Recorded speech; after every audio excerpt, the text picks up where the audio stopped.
Okay, I'm going to try to do a little discussion about what these graphs that we got from rolling the bowling ball and collecting data and all that, what do they mean? So here we can see 4 of the graphs that your classmates made based on the data they collected rolling bowling balls down tracks. We're watching videos thereof. Um, we can see these graphs have some similarities and differences. I have carefully scaled each graph so that the x-axis goes from 0 to 3 seconds, and the y-axis goes from 0 to 150 centimeters. So we can see these graphs compared on an equal basis. Um, some of the similarities you might observe include they are all graphs of a straight line. The data all fits within a straight line, which is good. They all have positive slopes. Um, the lines are going up as they go to the right. Um, they all have the same units, time in seconds on the x-axis, the distance the ball rolled on the y-axis, measured in centimeters. Um, there may be things that I'm missing here. I can't think of what they are right now. These are all similarities they have. They also have some differences. One big one, which is how steep the line is. Other than that, they are quite similar. So take a look at these here. The shallowest line is y equals 40.9x in the upper left.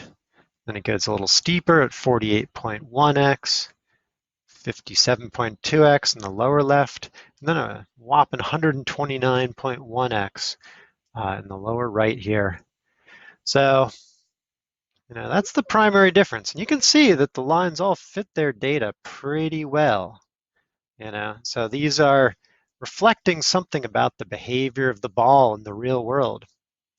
And we should be able to read some information about the ball in the real world. So let me see if I can make my, yeah, I think you can see my mouse pointer. We can find out how far a ball goes, for the most part, in, say, 2 seconds. You can look on the graph, and you find 2 seconds. You can go up to where you meet the line. You can find out what the y value of that is. In this case, it's about 50, 60, 70. Let's see, that's not how this graph's broken down. Goodness, yeah, it is 60, 70, 80, 90, 100. So at 2 seconds, it's a little above the 80. So I bet it went about 82 centimeters in 2 seconds. Over here, this one went, 96 or 97 centimeters in 2 seconds.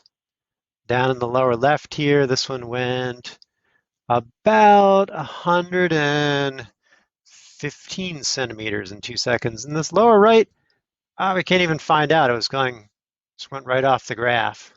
What happened there? What was going on with that ball? It was different, so different than all the others. Um, so the slope means something. It tells us, it defines like where the ball is in certain periods of time. And what does that mean?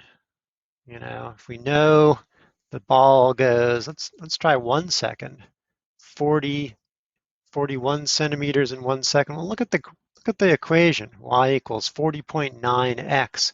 If we put in 1 for x into our equation, y is going to be 40.9 or 41. So in 1 second, this ball went about 41 centimeters, 40.9 centimeters. This ball went 48.1 centimeters in 1 second. This ball down here, 57.2 centimeters in 1 second.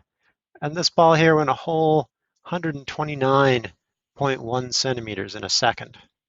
So, as I say, every second these balls travel some distance.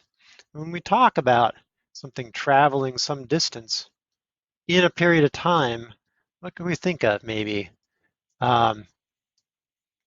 What about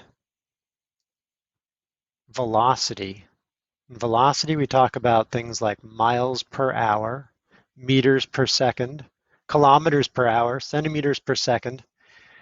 So we're talking about some distance measure per some time measure. And one way to think about the word per is to think you're dividing. You're creating a fraction or a ratio. How many miles you go in an hour, how many meters you go in a second, how many kilometers in an hour, and centimeters in a second. So if you're going 60 miles an hour, you're going to go 60 miles every hour you drive. So if you drive for 3 hours, you'll go 180 miles. And if you drive, 2 hours, or say you drive 120 miles, it will take you 2 hours. This ratio will give you the relationship between distance traveled and the time it took to go that distance. And that's really what these graphs are talking about, is the ratio. That's the relationship between the independent variable covered by me, time in seconds, and the dependent variable, the distance the ball goes. It's based on this what we might consider the m value here, you know. So there are 3 ways to consider the m value in our equations, y equals mx. We can think about the mathematical model of the equation itself, in which case m is the amount y increases every time x goes up by 1. So if I go, oops, I gotta go backward, there we go.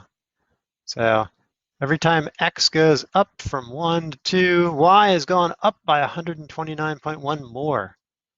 And then x goes from 2 to 3. It's easier probably to see on these shallow graphs. We go 40.9 centimeters. We go to 2, we go another 40.9 centimeters. So, we go to 3, we've gone another 40.9 centimeters. So that's one way to think about the meaning of the m value in terms of an equation. On the graph, we're pretty familiar with the idea, I hope, of slope. And the bigger the number is, click, there we go. Bigger the number is, the steeper the slope. We're going to go back to our shallowest slope, and you can see it travels off the screen here, down here. We go to the next one down. It's a little steeper from 40 to 48. It's going up a little bit. 57, getting even steeper. And then that crazy 129, really steep compared to the others. So it's that. And in the real world, the ball is rolling. It's telling us how fast the ball is going, in this case in centimeters per second.